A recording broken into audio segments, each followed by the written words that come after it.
I'm Claire Harris, and I am the project manager for Reframe, the very new service to support women who have experienced multiple child removal. And I also manage a number of services for Manchester Women's Aid who support survivors of domestic abuse who need to flee and they have to present homeless with Manchester City Council. So that's my role at the moment. And my background is domestic abuse I've worked in this sector for about 13-14 years. Like Claire, this is a new service, so I'll be the specialist worker in that service, in Reframe service. So a new service trying to support women who've had multiple children removed. I was working for the past 4 years in Refuge as a complex needs worker, working with ladies with other issues, complex issues that otherwise prevents them from accessing domestic abuse services. So more women around mental health, around physical health, learning disabilities. So yeah, I'm new to this project as a specialist worker for the project. So our first goal was actually to have a service before this service started. So, we're aware especially across Women's Aid and across a lot of women's services, that they will be coming into access with many women who have experienced child removal. For our service, so we started monitoring this about a year ago and gathering data on this. And last quarter, we had 21 women who actually told us there's likely to be more. And so that was like just over 10% of our women had experienced child removal. The quarter before, it was about 13%.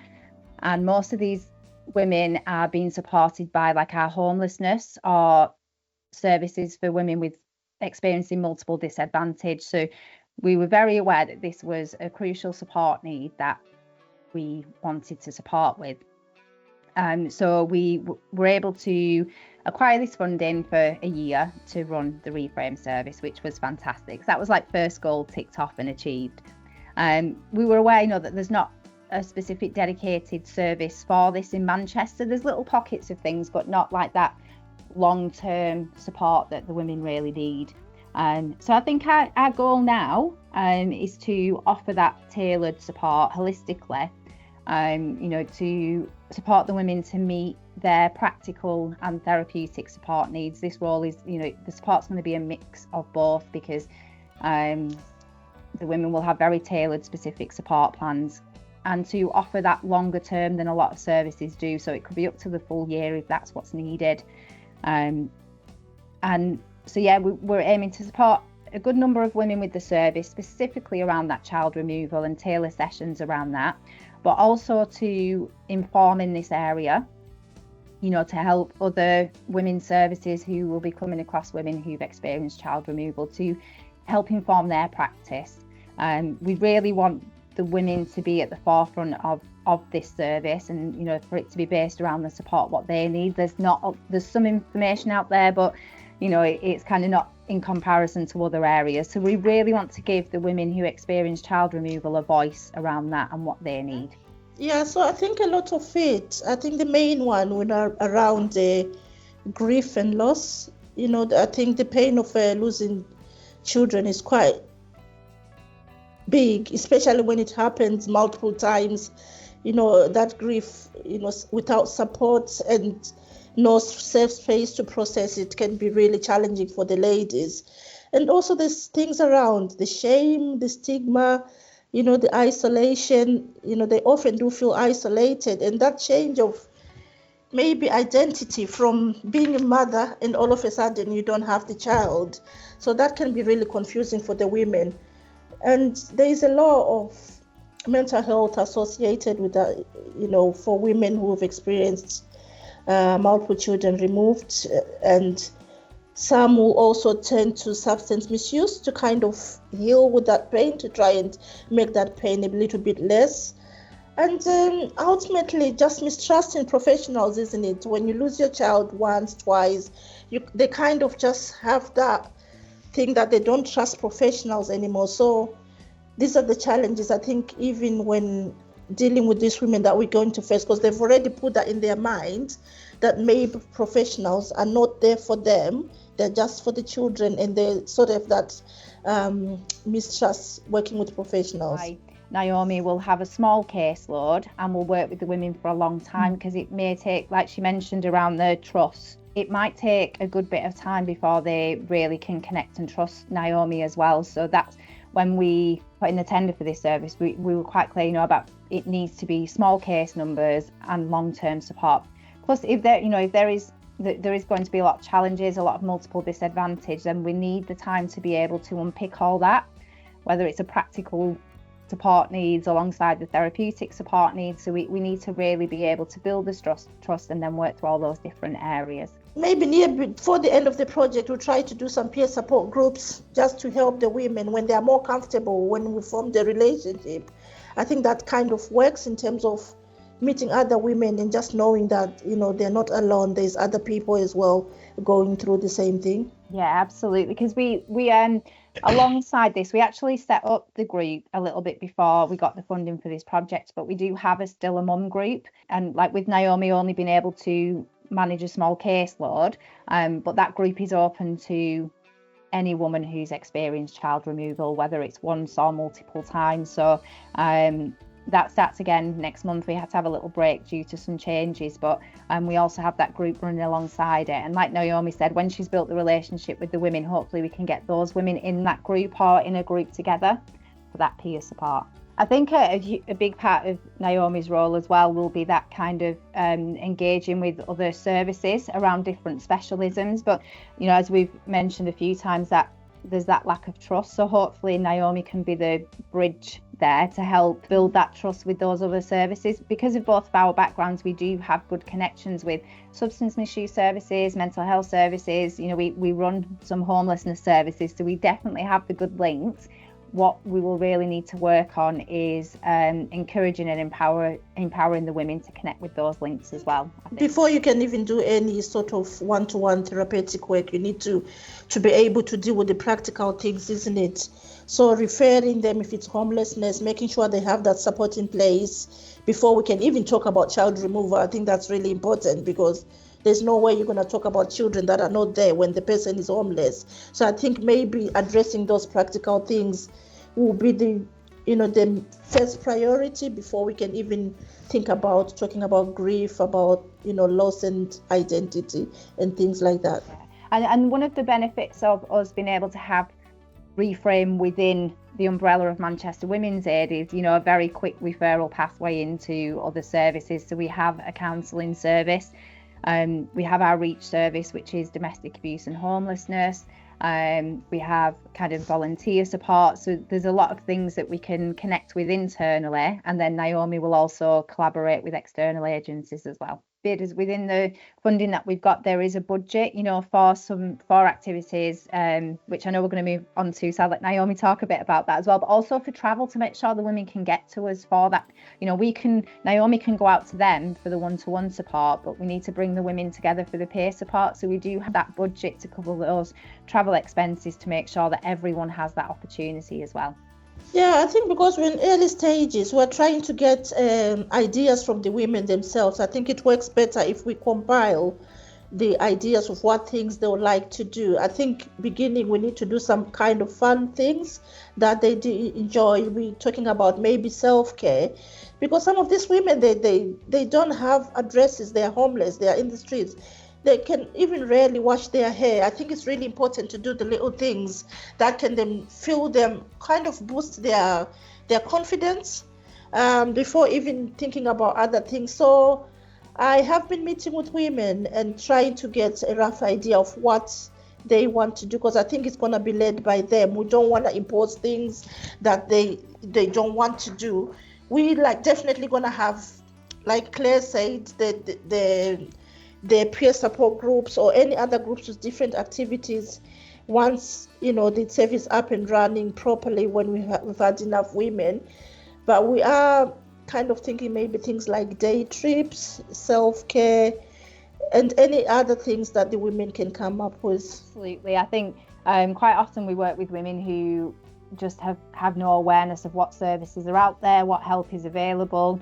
There can be the barrier of, after trauma, some of the women may turn to those negative coping influences like substance misuse, alcohol, impacts upon their mental health. And So there can be that barrier to engagement as well, that there's so many different services to try and access, or you know, they might lose their home and become homeless, so then there's a barrier of not having a stable accommodation. So we really do hope to work through all these on an individual one-to-one basis. Every woman that we support, Naome will be doing safety planning around the different risk areas. She'll be exploring those barriers with the women, and we want to ask the women, how can we help you get through this? You know, how can we help you engage with this service that you really want to engage with? So we will be guided by them. I know we're saying that a lot, but that is kind of how we want this to work. We'll be guided by them and ask them, what do you need? What can we do for you? Another barrier can be that fear as well of going to that service and accessing it, which is where Naome will be able to help, and you know, kind of actually walking through the door and having to explain your story again to somebody else, or just that fear around that is such a big barrier for women to access support. So I think the outcomes that we'd like to see, improvements at any level, whether they're small or big improvements, you know, in their practical and emotional well-being.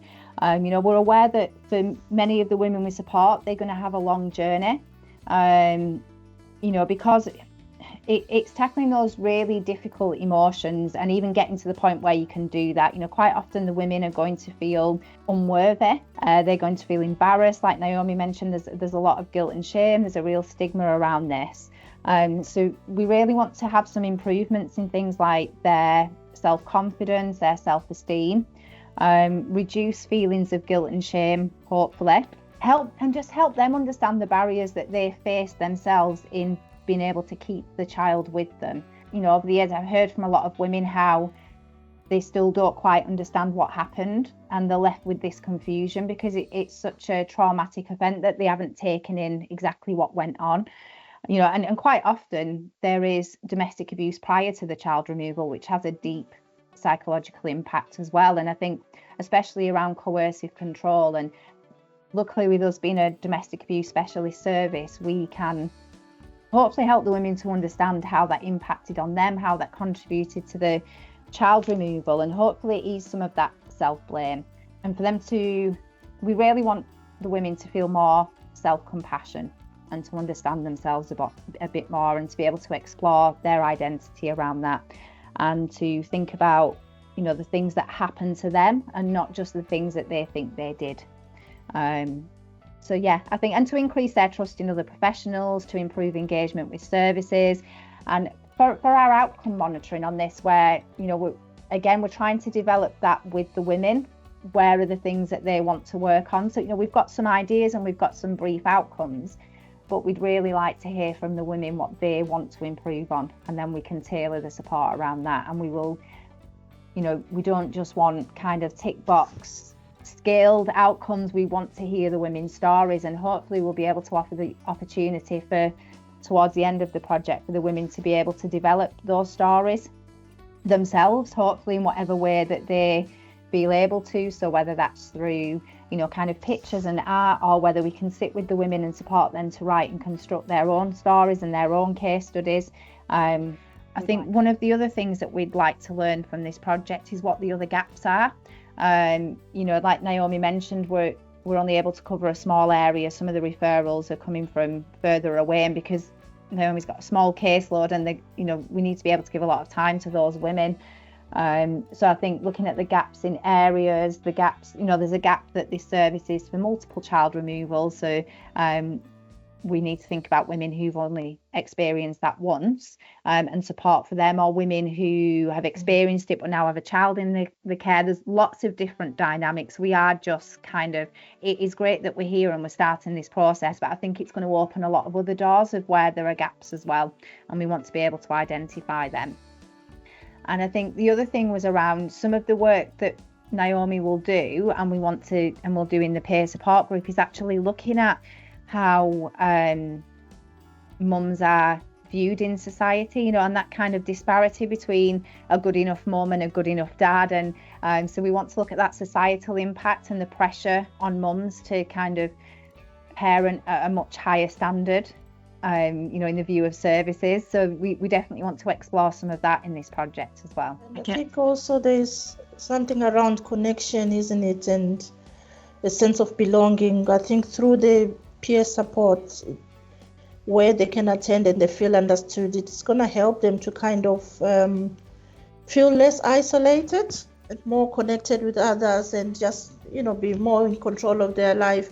And I know we can't really provide housing and things like that, but I think one of the outcomes may be just stability in their life, really, around their housing, their financial, and just their basic needs, in order to kind of just have that hope. They need to be stable in some way. I know the project is not about providing housing, because we won't be able to do that, but that sense of stability, maybe knowing that they are being supported in that, around their financial support and their basic needs generally, that will be a good outcome as well. And I think one of the outcomes that I'd really like to see is the Still a Mum group that we have set up, and we will kind of facilitate that and take the lead with that initially.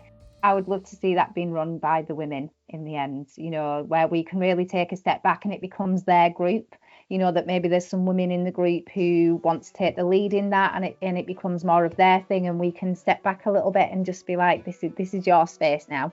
That would be a great outcome. And we just want the women to feel heard. Quite often they haven't had the opportunity or the right environment to talk about how this has felt for them.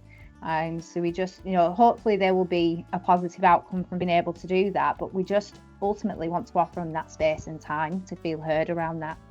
Yeah, so we kind of taking referrals from other professionals, and we also have people who can self-refer. Recently we had a lady that just saw a leaflet. She was given a leaflet by a mental health worker, and she emailed us to say she needs support. So we're having referrals from everywhere, all the professionals. We've tried to put the service out there to many people that we already connected with. So we are getting a lot of referrals. Unfortunately, I don't think we'll be able to see everyone. We would love to, but we've had so many referrals, and some of the women, they are not in Manchester, they are quite far as Wigan. So that can be maybe just a barrier for them. But at the moment, yes, we are having referrals from professionals and also self-referrals. Even within our services that we have already, if we identify some women that can be supported through Reframe, we can take referrals from there. And we will hold a waiting list as well. Naome will keep the women open for as long as they need, but say there might be a woman who needs 3 months, 6 months, 8 months, the full year, but so we will have kind of a small waiting list, so that if somebody, if we are able to drop down, we won't necessarily close a case, but drop down to our other kind of drop down services, then Naome would be able to support for another woman then. And we encourage anyone who refers in to attend the group as well, because that is open to everybody. I think just that there is hope. Nothing can take away that experience of child removal, especially when it has been multiple child removal. And it may seem a bit difficult to speak to women who've experienced that about hope, because, they hope to be a mum the first time, and then they probably hope to be a mum the second time, maybe the third time. We've had referrals with 9 children have been removed. So to them, hope is probably a real roller coaster. But I guess the message would be that there is still hope. A hope that they can have more understanding, a hope that they can be more compassionate to themselves about the traumas that they've experienced, and just a hope of some happiness in the future. I think that's a message I'd like to put out there.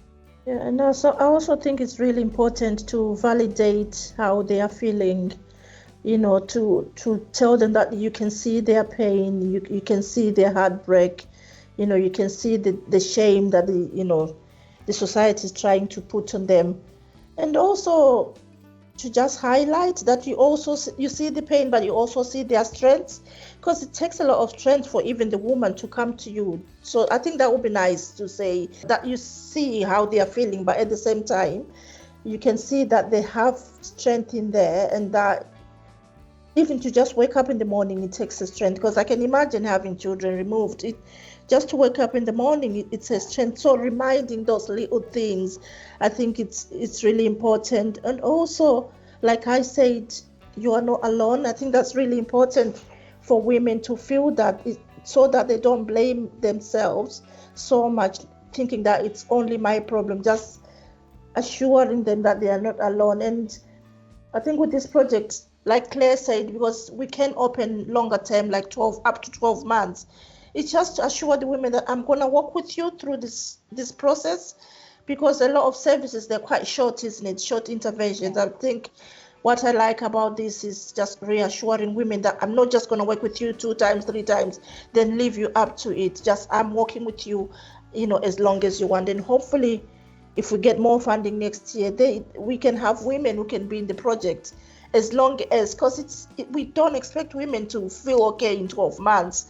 We're talking of multiple grief, and they might even need longer than that. So I think that reassurance that you will be supporting them, you are there, and that, they're not alone and they have some strength in them. It's just, finding that to move on.